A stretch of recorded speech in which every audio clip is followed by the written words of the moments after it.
Howdy, Ando here from Happy Life Martial Arts. Today I've got a tip to help you build a strong grip. But first, a warning.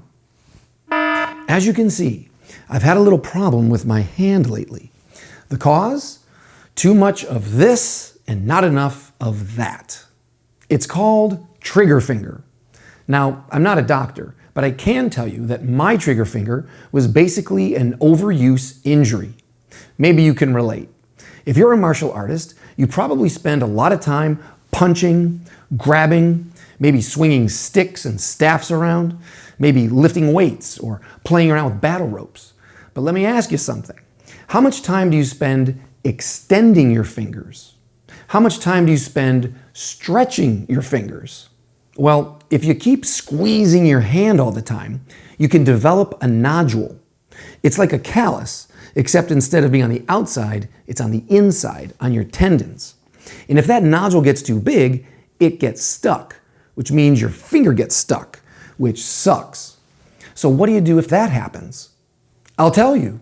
First, I tried resting it for a couple of weeks. Didn't work. Then I tried wearing a splint for a couple of months, even when I slept. Didn't work.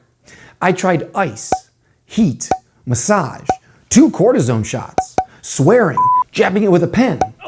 Didn't work.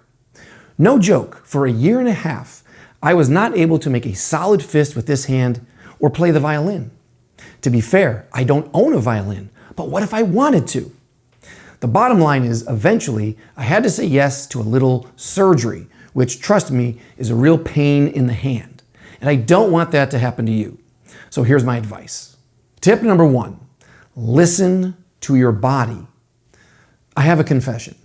For months before my finger locked up, I would wake up in the middle of the night and my hands were stiff. I thought it was just arthritis because, hey, I'm getting a little old. But it wasn't. It was overuse. My body was trying to tell me to let my hands recover.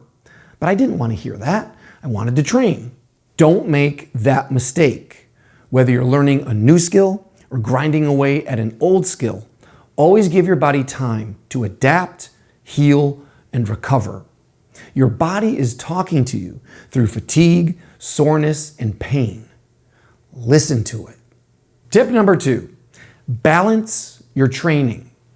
I have another confession. I am guilty of not following my own advice.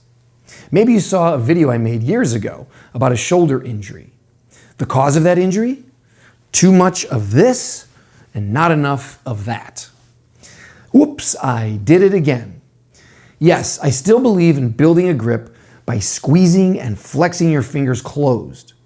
But I also believe you should be building your grip by extending and stretching your fingers open. And to help you do that, here are some basic ideas to help balance out your training. Finger lifts.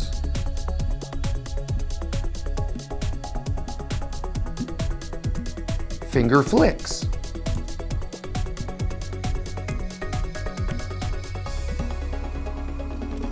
Finger drags.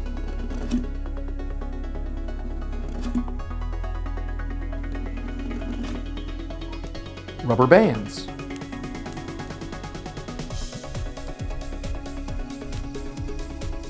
Passive stretching.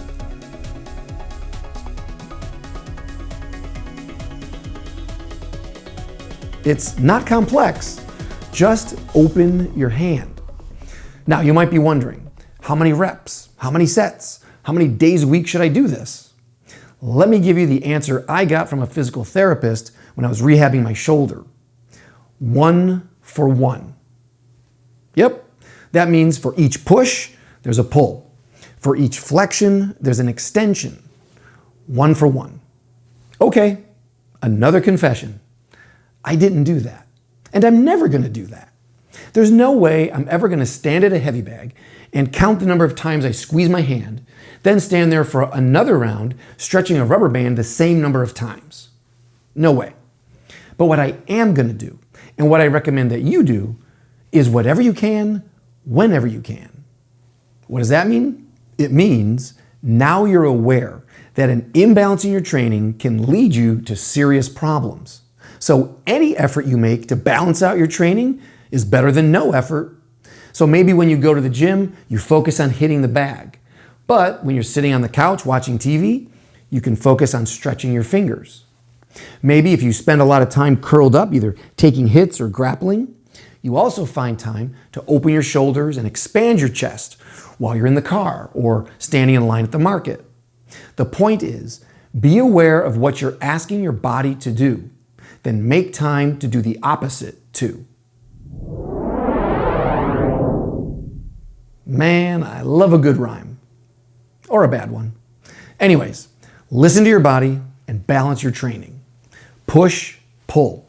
Flex, extend. Train, rest. Take, give. That's a smart way to live, physically and spiritually. If you like this video, thanks for sharing with someone who might need to hear it. Until next time, consider taking a violin lesson, my friend, and keep fighting for a happy life.